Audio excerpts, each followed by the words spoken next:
Statement of the spokesperson of the Ministry of Foreign Affairs and International Cooperation.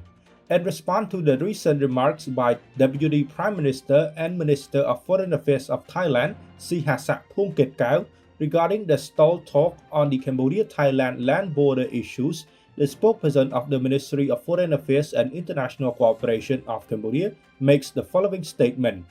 Thailand's Deputy Prime Minister and Foreign Minister claimed in Beijing this week that Cambodia's decision to pursue compulsory conciliation under the United Nations Convention on the Law of the Sea (UN) clause has closed the door to talks on the land border.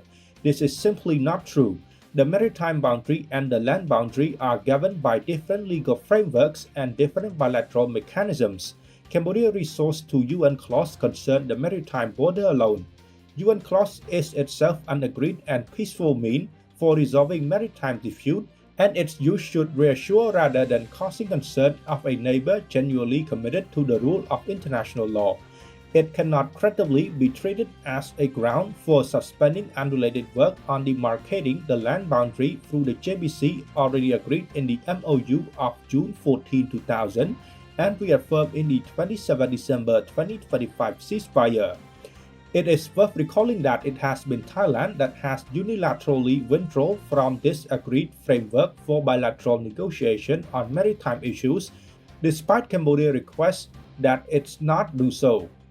It is also noted that while protesting Cambodia's initiation of the UN clause dispute settlement process, Thailand has previously repeatedly signaled its own intention to rely on UN clause to resolve the maritime issues. Cambodia therefore calls on Thailand to stop creating pretexts for its deliberate delays and to return in good faith to the demarcation process both countries have already agreed to under the terms of the 2000 MOU and 27 December 2025 ceasefire. There is no reason whatsoever, whether legal or practical, for further delaying progress on the land boundary demarcation by the JBC in parallel with the maritime process under UN clause. This call is echoed well beyond the region. On 11 July 2026, the Parliamentary Assembly of the Francophonie adopted a resolution reaffirming support for Cambodia's sovereignty and territorial integrity, calling for de-escalation and expressing support for the resumption of the Joint Boundary Commission demarcation work.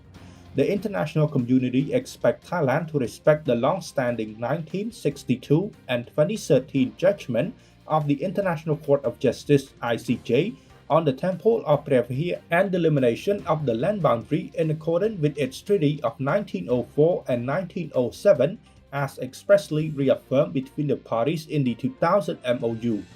Delaying the demarcation process indefinitely in order to render permanent and annex unlawful occupied Cambodian territory is a flagrant violation of the UN and ASEAN charters and cannot be allowed to stand. Phnom Penh, 20 July 2026.